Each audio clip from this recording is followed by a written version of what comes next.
Remote से घर की लाइट्स और फैन ऑन ऑफ करने की बात ही अलग है। तो आज मैं आपको एक ऐसे रिमोट कंट्रोल स्विच के बारे में बताऊंगा जिसमें आप 3 डिफरेंट फंक्शंस से अलग अलग एप्लीकेशंस में इसे यूज कर सकते हो। ये है वो जबरदस्त रिमोट कंट्रोल स्विच। फटाफट इसके एप्लीकेशंस में आपको बता देता हूँ। इसके फंक्शनैलिटीज की वजह से आप इसको 10 एम्पियर तक के किसी भी एप्लीकेशन के लिए यूज कर सकते हो, जैसे लाइट्स और फैंस को ऑन ऑफ करने के लिए ह्यूमर में इसे यूज कर सकते हो, हाइड्रोलिक बेड को ऊपर नीचे उठाने के लिए यूज कर सकते हो, स्टेयर लाइट्स में भी इवन आप इसे यूज कर सकते हो और सिमिलरली बहुत एप्लीकेशंस में इसका यूज हो सकता है। और एक जबरदस्त फीचर ये है कि आप इस रिसीवर यूनिट को सिर्फ एक रिमोट से नहीं बल्कि बहुत सारे आरएफ रिमोट के साथ पेयर कर सकते हो, जिसकी वजह से आपको रेंज में भी कभी दिक्कत नहीं आने वाली। ये है इसका रिसीवर। बहुत ही सिंपल है, ज्यादा फैंसी नहीं है। ऊपर आपको 3 बटन्स मिलते हैं, एक अप, एक डाउन और एक स्टॉप। मल्टी फंक्शन बटन्स है ये फ्रेंड्स, आपको आगे सेटअप में समझ जाएगा। सेटअप इंपॉर्टेंट है क्योंकि अच्छे से नहीं किया तो आपको शॉक भी लग सकता है, तो ध्यान से पूरा सेटअप कंप्लीट देखना। ये रिसीवर चलता है दोस्तों 230 वोल्ट एसी पावर सप्लाई पर, और इसका जो रिमोट है उसके लिए एक अलग से 12 वोल्ट की बैटरी दी जाती है। रिमोट तो काफी सिंपल है, अप,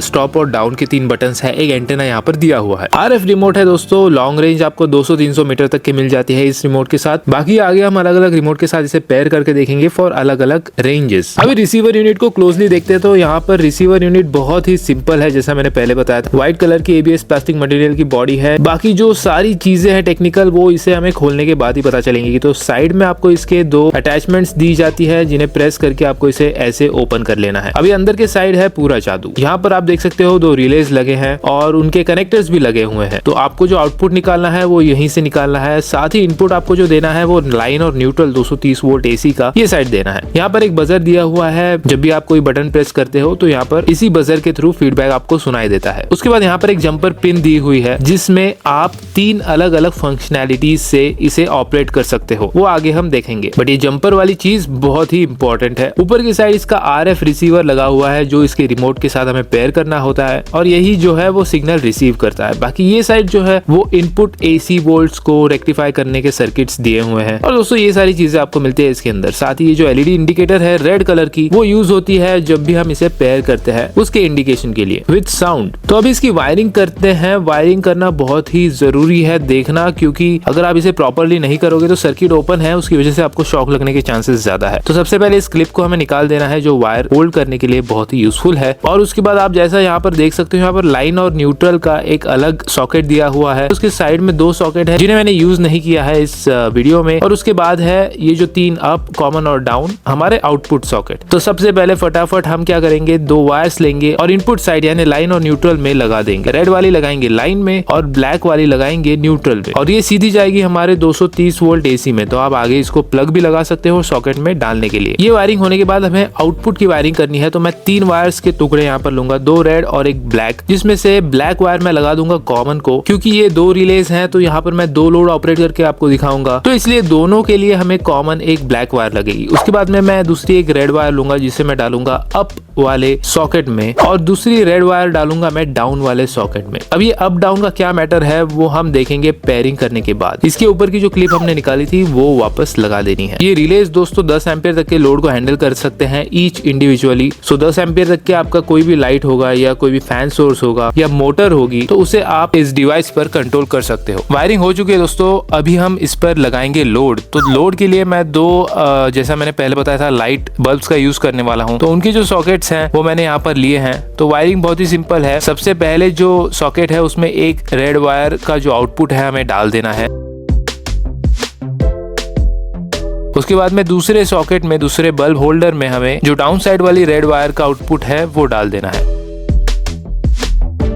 अभी बचा ब्लैक वायर का कनेक्शन। तो ब्लैक वायर के लिए हमें एक कॉमन वायर बना लेनी है। तो यहाँ पर मैंने एक एक्स्ट्रा ब्लैक वायर ली है जिसे मैंने इस आउटपुट कॉमन के ब्लैक वायर को लगाकर एक बल्ब होल्डर के सेकेंड टर्मिनल पर लगा दिया है, और उसी का जो एक्सटेंडेड वायर है उसे मैंने दूसरे बल्ब होल्डर के सेकेंड टर्मिनल को लगा दिया है। तो इसके साथ हमारे वायरिंग कनेक्शन कंप्लीट है। ये डेमोन्स्ट्रेशन के लिए मैंने वायरिंग करी है। अगर आपको स्विच बोर्ड के अंदर करनी है तो आप इलेक्ट्रिशियन को बुलाकर भी कर सकते हो। अब दोस्तों मैं आपको दिखाऊंगा कि रिमोट के साथ इसे कैसे कंट्रोल करते हैं। जो जंपर पिन मैंने आपको सबसे पहले बताई थी उसका क्या यूज है, यहाँ पर क्या रोल है, तो हम देखेंगे। रिमोट के साथ पेयरिंग भी इसकी सबसे पहले हम देखेंगे। तो अभी दोस्तों जैसे मैंने पहले बताया कि रिमोट अलग अलग हम इसमें यूज कर सकते हैं। तो पहले अगर ये किसी रिमोट के साथ पेयर्ड होगा, मतलब इसने जो भी मेमोराइज्ड रिमोट रखे हैं उन्हें रीसेट करने के लिए स्टॉप बटन को लॉन्ग प्रेस करके रखना है जब तक आपको एक बीप सुनाई नहीं देती। जैसा ही वो हो जाता है दैट मींस कि ये रिसीवर अभी किसी भी रिमोट के साथ पेयर्ड नहीं है। अब सिंपली इसके अप बटन को पेयर करने के लिए उसे लॉन्ग प्रेस करके रखना है। उसके बाद ये एलईडी लाइट ऑन हो जाएगी और फिर आप आपके रिमोट का कोई भी बटन प्रेस कर सकते हो, वो इसके साथ पेयर हो जाएगा। सिमिलरली अभी हमें डाउन बटन को प्रेस करके रखना है जब तक एलईडी लाइट ऑन नहीं हो जाती, और रिमोट का दूसरा बटन हमने प्रेस करने के बाद वो बटन उस डाउन बटन के साथ पेयर हो जाएगा। तो ऐसे हम रिमोट को इसके साथ पेयर कर सकते हैं। बड़ा ही सिंपल प्रोसेस है। तो जैसे ही मैं आपका बटन दबाता हूं तो उससे कनेक्टेड रिले ऑन हो जाएगा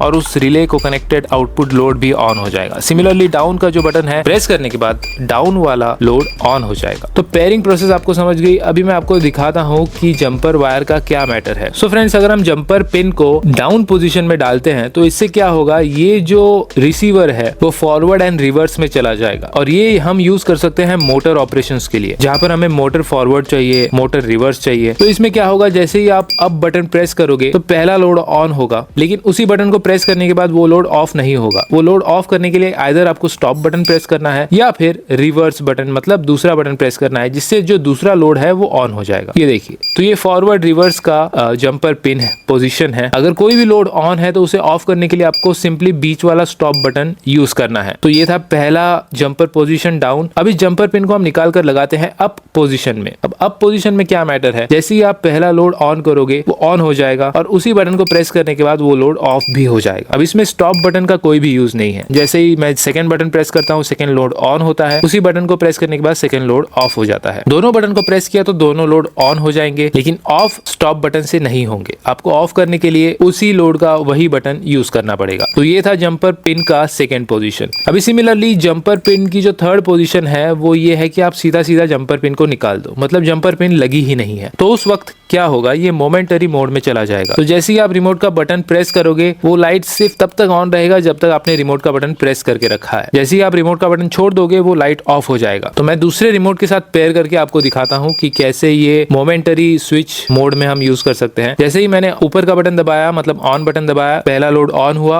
और तुरंत ऑफ हो गया जैसे ही मैंने बटन को छोड़ दिया। तो मोमेंटरी स्विचिंग एप्लीकेशंस के लिए इस वाले मोड का हम यूज कर सकते हैं। मोटर के लिए यूज कर सकते हो, लाइट के लिए यूज कर सकते हो, फैंस के लिए यूज कर सकते हो और मोमेंटरी स्विचिंग एप्लीकेशंस के लिए भी यूज कर सकते हो। पेयरिंग प्रोसेस तो आपने समझ लिया है, बस मैं आपको दिखा देता हूँ कि कितने वैरायटीज ऑफ रिमोट के साथ ये पेयर हो जाता है। साथ में ही आपने ब्राउन रिमोट भी देखा होगा, तो ब्राउन रिमोट के साथ भी ये पेयर हो जाता है। इस पेयरिंग प्रोसेस के बाद आपको मैं एक बहुत ही इंपॉर्टेंट चीज बताने वाला हूँ, जिसको अगर आपने इग्नोर किया तो शायद आपके घर की चीजें दूसरे लोग भी कंट्रोल कर पाएंगे, और जो एक बड़ी दिक्कत की बात होगी। तो इस रिमोट पेयरिंग प्रोसेस को आप ध्यान से देखिए।